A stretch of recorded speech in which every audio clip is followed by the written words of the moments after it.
Welcome to State of the State, the monthly roundup of policy and research for the state of Michigan, brought to you by the Institute for Public Policy and Social Research at Michigan State University, Russ White, and our friends here at MSU Radio Studios. I'm Arnold Weinfeld, Associate Director for the Institute, and joining me today is one of our co-hosts, economist Dr. Charley Ballard. Institute Director Dr. Matt Grossman is out of town today, so Charley, it's just you and I. Our guest today will be Dr. Robert Richardson, an ecological economist at Michigan State University with interest in the study of the environment and development. He recently led a team at MSU to study attitudes towards recycling in Michigan, especially as it relates to increasing what is known as the tipping fee, a disposal surcharge placed on garbage haulers.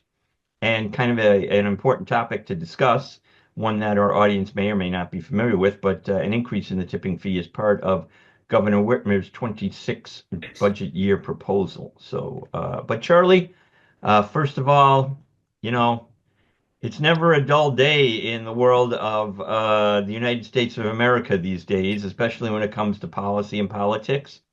But right off the bat, of course, yesterday, President Trump declared Liberation Day and put forth a series of tariffs, not only on countries that have been in discussion over the last few weeks, but on any number of countries, and a minimum tariff of 10%, all the way up, I think, to 35 or 40%. And he called these reciprocal tariffs. As countries, it's well known that countries have their own tariffs on American products. It's true. But we've already seen over the last month or so since the discussion of tariffs was put in place, a lot of shakiness, shall we say, in the markets. Consumer confidence is way down. People are trying to buy what they can now in terms of those big products. And despite the support of the UAW in the tariffs, it seems like there is a great deal of concern across the country as to what tariffs will mean for the economy, both in the short and the long term. I think even among people who had been paying close attention, the tariffs announced yesterday were stunning and shocking. I've been reading news reports, and those are the words that come around most time: shocking, stunning, astonishing. 34% on China, 46% on Vietnam, 27% on India, 32% on Switzerland, 20% on the European Union, 37% on Thailand, and so on. Uh, these are not by any means reciprocal tariffs. Reciprocal implies that there's some balance and that we would be imposing tariffs in some relationship to what is imposed on us. These are an order of magnitude higher than these other countries impose on us. Um, and so I don't expect that this will be a good day in the financial markets. My best hope is that twice already, even though he's only been in his second term for 2.5 months, twice already President Trump has imposed tariffs and then backed off. I hope that happens this time. If it does, it will still rattle the world economy because this kind of on again, off again policy generates uncertainty that nobody likes. Um, but if these stay in place, um, this is I guess you could call this Liberation Day. It will liberate American consumers from the prices that they now pay on goods and services, and they will have to pay higher prices. It's ironic that much of the last presidential election campaign was fought over the issue of inflation. And the fact that prices had risen in the Biden administration really helped President Trump. These tariffs, if they are carried out, prices will be noticeably higher. Arnold, if you'll indulge me, I'd like to take just a minute because I think a lot of listeners could use a little primer on when tariffs make sense and that sort of thing. Later, we will talk about garbage, solid waste. And I'm in favor of tariffs or taxes or fees or charges or whatever on garbage because garbage is not something that you want more of. But the stuff that we're talking about um, for the tariffs that are being imposed, these are cars, t-shirts, socks, um, agricultural products, all sorts of stuff that we want more of, that we like. And so raising the prices of those is going to hit a lot of American consumers. Um, President Trump, uh, for most of his career of being in favor of tariffs, he has said that the rationale is that we have trade deficits with many countries. And that means that they sell us more stuff than we sell to them. And he believes that that is prima facie evidence that they are ripping us off. And I want to try to give the listeners a different angle on that. My wife and I, we have a trade deficit with Meyer. They sell a whole lot of stuff to us, and we don't sell anything to them. We have a trade deficit with Costco, with Walmart, with the gas station, with local restaurants and shops. Um, I don't think they're ripping us off. The key thing is all the deficits that you have with somebody, do you have surpluses that are enough to pay for those? And my wife and I, fortunately, we've got enough income. We're retired. Back when we were working, it was money that we got from Michigan State University in the form of a paycheck. Now we're retired and our money comes from Social Security and from our investment account. And the numbers balance out. Okay.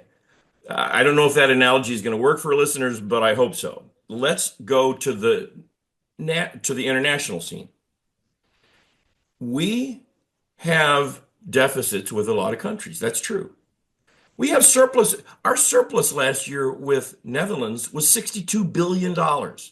Our surplus with Australia was 32 billion, Singapore 28 billion, Hong Kong 25 billion, Brazil 24 billion, and so on. Dozens of other countries with which we have surpluses. Are we ripping them off? I don't think so. I think that the pattern of trade happens to be that these countries buy more stuff from us than we buy from them. And then it's true that we buy more stuff from China and Mexico and Germany and many other countries than they buy from us. Okay, so we do have deficits with some countries, surpluses with others. The problem is that we have an aggregate deficit. We have an overall deficit. If you add up all the deficits, they're bigger than all the surpluses. Well, is that because on net we're being ripped off more than we rip off others? I don't think that's what's going on. The real problem is that for 50 years, the United States has been engaged in a debt-fueled consumption spending binge. We consume more than we produce. We don't save enough to keep our economy growing through investments. So we finance a lot of investments from abroad. If you're going to do that, the arithmetic is pretty simple. The numbers have to add up somehow. And if you're going to consume more than you produce, you're going to import more than you export. And that's the real story. And so if President Trump's idea that the way to fix an aggregate trade deficit is to have tariffs, well, then it must be that those tariffs that we imposed on China 8 years ago, the trade deficit with China will have gone down. No, it didn't. It went up. Well, that's the economic side. Now let's talk about the labor side, because one of actually the major reason that the president has put the tariffs in place is not just because of him feeling that we're being ripped off by these countries, but to bring back American jobs and to onshore American jobs, and that will all of a sudden start building new factories. Companies, overseas companies, will build new factories here, employ American workers. Um, Even if that were to occur, it's certainly not going to occur tomorrow or the next day. It's going to occur over the long haul. So I do tend to agree with you that for the next 6 to 12 months, there's going to be a good deal of pain in terms of inflation and higher prices that consumers are going to feel. Is there any indication from prior history on the use of tariffs as to their efficacy in balancing trade or in creating new jobs? The evidence for that is very scant. I'll point to a frightening example that is in the minds of many economists. In 1930, the U.S. Congress passed the highest tariffs that we've ever had in our history. And all the speeches on the floor of the House and Senate were about, we're going to protect American jobs. Well, what happened was that raised prices, of course, but also the other countries retaliated and international trade essentially collapsed. So 2 years later, one out of every three non-farm laborers in America was out of work. Now, I don't claim that those tariffs were the only or even the major cause of the Great Depression, but they certainly contributed to it. It's true. What if we put a 1,000,000% tariff on imported automobiles? And what if we had enough enforcement that there's no smuggling? Well, that would mean that you could only buy a domestically made car, and that would stimulate the domestic auto industry. But at what cost? Economists have done lots of studies of if you save any jobs, and there are a lot of policies that don't save any jobs, but if you save any jobs in one sector, you may lose jobs in another, and the cost per job saved is just enormous. I understand the perspective of the United Auto Workers, um, and this may help them. But remember, there are far more people who buy cars than there are auto workers, and for the nation as a whole, this is not a good policy because there's so many more consumers out there who will be paying higher prices. Well, it's not just cars. I mean, Everything. I have Samsung TVs. I have LG appliances. I mean, those are two major manufacturers of appliances that people purchase in this country. So it's not, as you noted, it's not just cars. It's a lot of other things that I think Americans are going to be seeing price increases in the near term. And I think politically, even though our political expert, Dr. Grossman, is not with us today, I think politically it will be interesting here this spring as these tariffs are implemented to see the impact. Because I don't really think members of Congress want to go home for the summer and be bombarded, whether they do town halls or not. They still have to go buy groceries. They'll be out in the community somehow. Will be, bombarded with constituents who are now seeing higher prices across the board. So these next few months, I think, are going to be key to see how this all pans out. Charley, as always, appreciate your perspective and, of course, your clean language and clear language to our listeners. I really don't know many people, and clearly at the end of the day, you economists are going to fight it out, right? But at the end of the day, it's the public that's going to, shall we say, carry the day. And right now, consumer confidence is down. I don't know how much purchasing is going to go on over the next few months. Now, that will be the tell-all over the next couple of months. Yeah, if these tariffs really are imposed and if they stay on, and as I said a couple times, President Trump has imposed tariffs and then backed away, and that would be, I think, a better outcome. But if they stay in place, um, it'll be very interesting to see how the public reacts, and I don't think it will be a favorable reaction Yeah, to all of the price increases that we will right, see. right. Well, you talked a minute ago, Charley, about the importation of waste and how, you'd feel comfortable, paying, someone paying more for that. And the importation of waste has been, and garbage, as we'll call it, has been an issue in policy for quite a number of years. Personal aside, as we introduced Dr. Richardson, Some or many of our listeners may know I worked in the Michigan House of Representatives for over 20 years on the Democratic side. And under Democratic leader Diane Byram, the tipping fee, as it's called, was an issue that we sought to increase as well to stop the importation of Canadian waste. Funny, we even had a prop. We had a counting clock of how much waste was being imported into the country. So this issue of the tipping fee and waste importation has been around a long time. And at IPPSR, we've said before that we have a grant program, the Michigan Applied Public Policy Research Grant Program, that we give a few shekels out to researchers on campus that are studying these kinds of public policy issues. And Dr. Richardson and his team was awarded a grant last year. And very pleased to have Dr. Richardson tell us now about his work and his team's work to study the attitudes toward recycling in Michigan and the disposal surcharge known as the tipping fee placed on garbage haulers. Dr. Richardson, thanks for being here. Yeah, thank you for having me. It's a pleasure to join this conversation. Let me just please begin by acknowledging that this is a team effort. This would not have been possible without the contributions of my colleagues, Ms. Jayla Simon, Dr. Rex Lamore, and Dr. Rafael Oras, who collaborated with me as a team on this work. Our research was really motivated by two issues. One, Michigan recycles only about 23% of its solid waste, which is well below the national average of 34% recycling of solid waste. So we wanted to understand why that is. What are citizens and residents' attitudes about recycling? What do they perceive as barriers to recycling solid waste?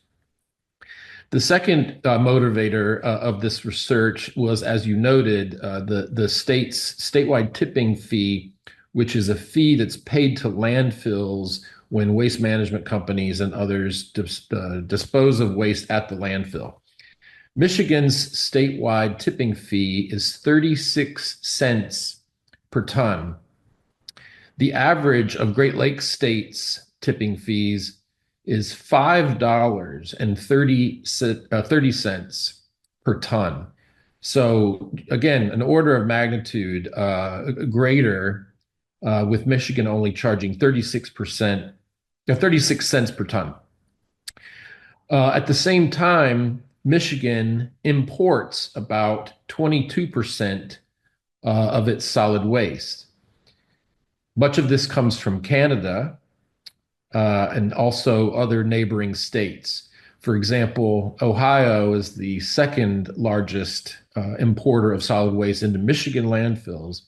Their tipping fee is $4.70 per ton, so more than 10 times the tipping fee of that of Michigan. So you could see this from an economic point of view as Michigan providing a really strong financial incentive for Canada and neighboring states to bring their solid waste into Michigan landfills.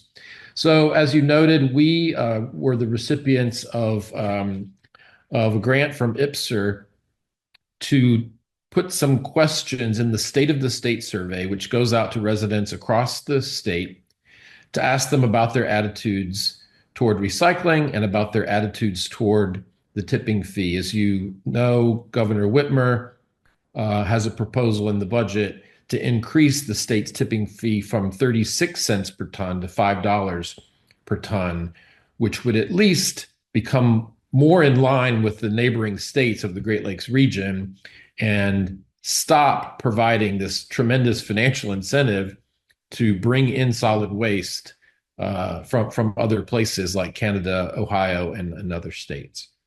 And what did your survey find about Michigan's residents' attitudes? I've seen some of the results, and just wondering, do Michigan residents support an increase in the tipping fee? How do they feel about the importation of waste? Are they willing to have the tipping fee increased to prevent imported waste? What did you find out? Well, first, on the issue of importing solid waste, the vast majority of respondents to the survey were opposed to importing solid waste from other places. On the surface, maybe this is not surprising. We found about 56% of respondents were strongly opposed to importing solid waste. Another 17% were moderately opposing importing waste. And we were not terribly surprised by this. I think many people are surprised to know how much solid waste from other places comes into Michigan's landfills. When we asked about support for an increase in the tipping fee, about a quarter of respondents said they weren't sure, which led us to conclude that there's not a lot of information about this whole issue. People don't understand what happens to solid waste when they put it in their garbage bins and it goes away, and who pays for the disposal of solid waste at the landfills. So about 28% said they weren't sure how they felt about a surcharge increase.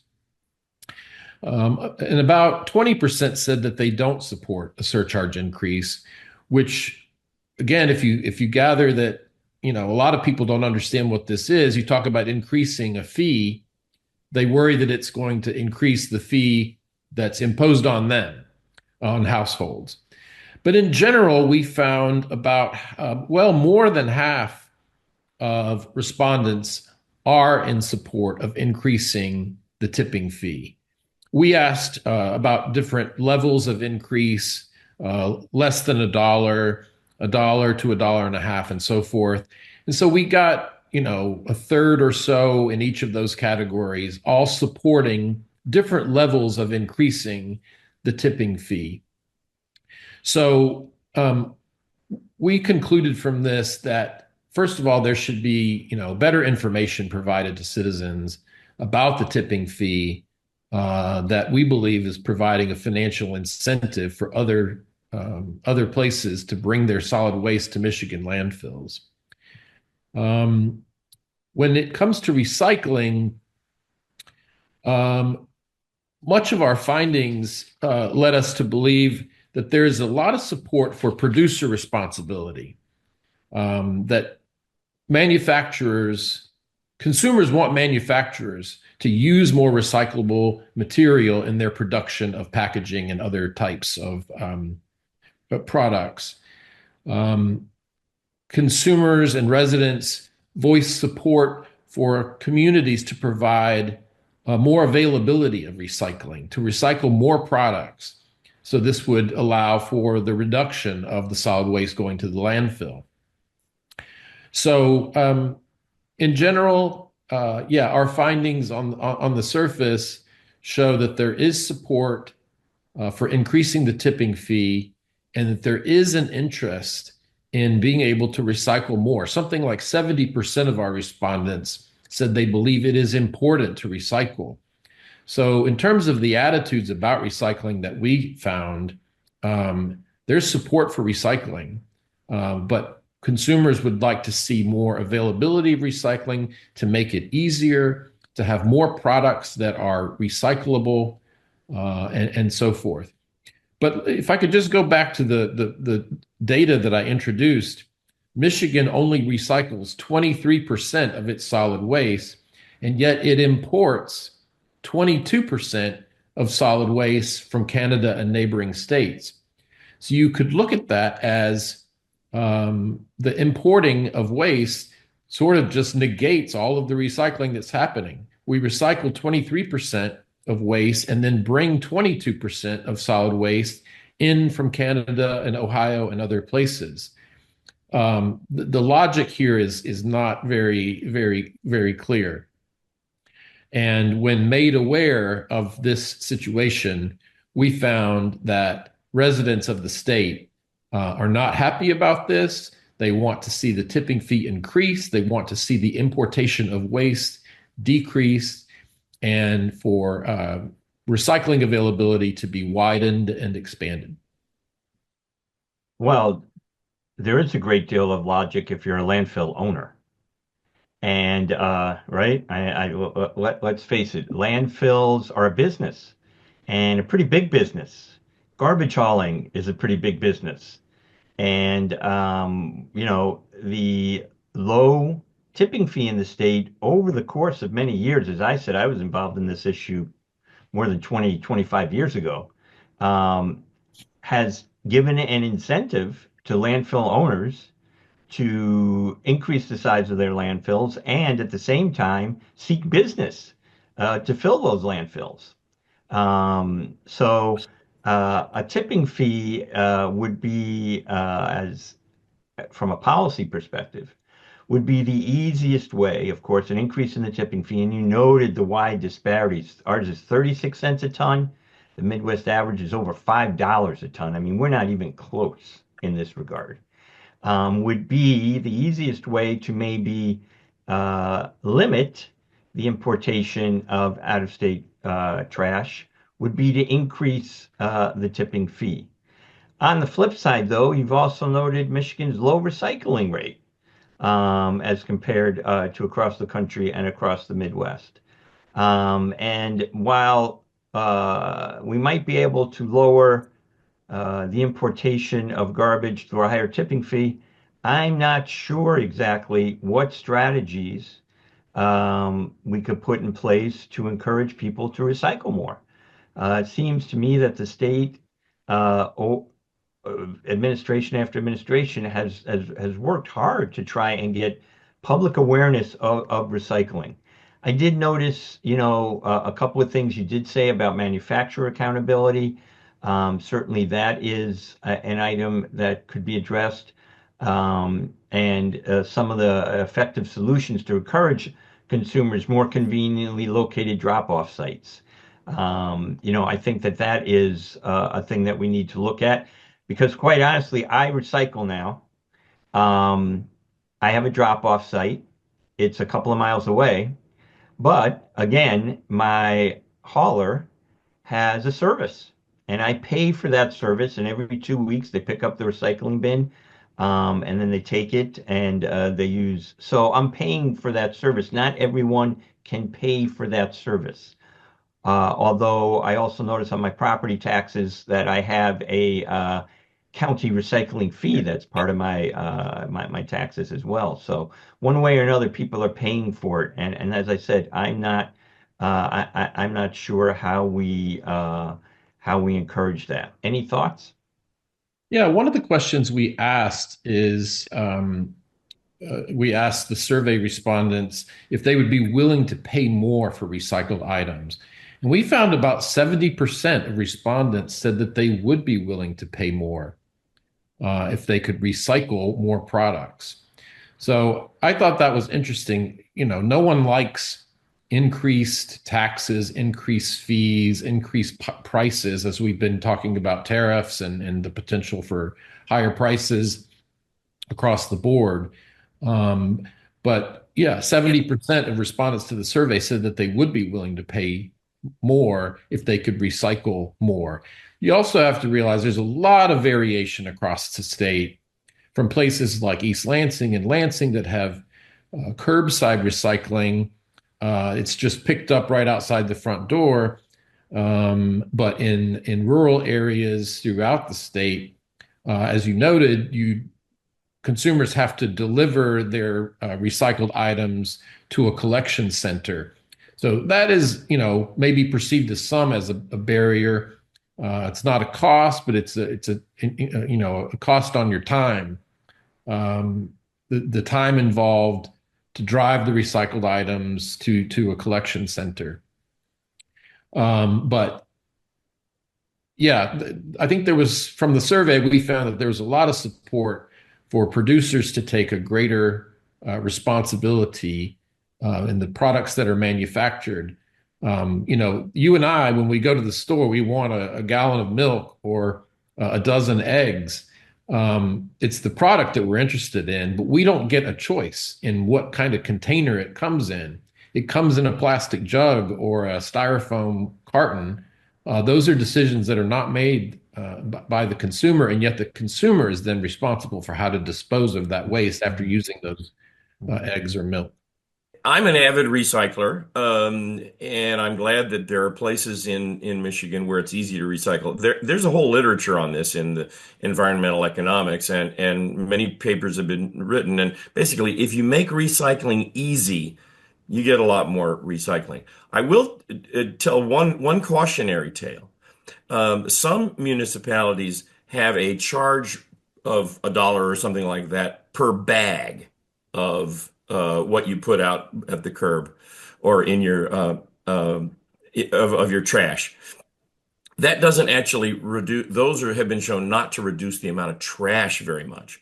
What they reduce is the amount of bags because people, if they have to pay $1 per bag, they don't take a bag out to the curb until that bag is absolutely full to the brim.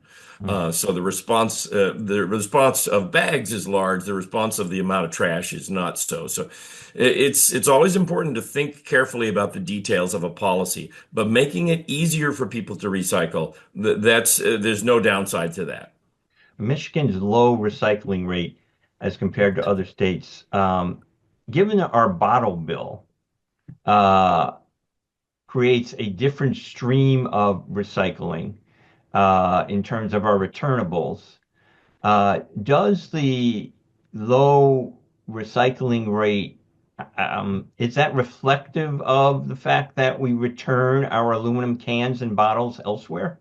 Yeah, I mean, Michigan has for a long time been a leader in incentivizing the returning of cans and bottles to retail centers.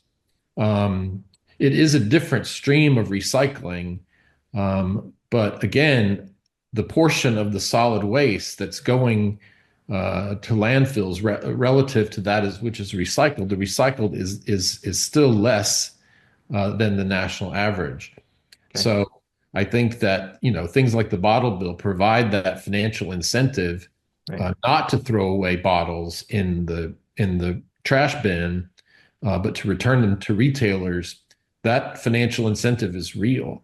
But as Dr. Ballard mentioned, there's a reason why we want to incentivize making recycling easier. Well, Dr. Richardson, I want to thank you and your team for your work on this. It's exactly the kind of work that we like to see at IPPSR, and why we fund such projects to faculty that are studying issues surrounding public policy matters being discussed by the legislature. So thank you very much for your work. My thanks again to Russ White and the staff here at MSU Radio for their support of this program. Join us again next month on State of the State.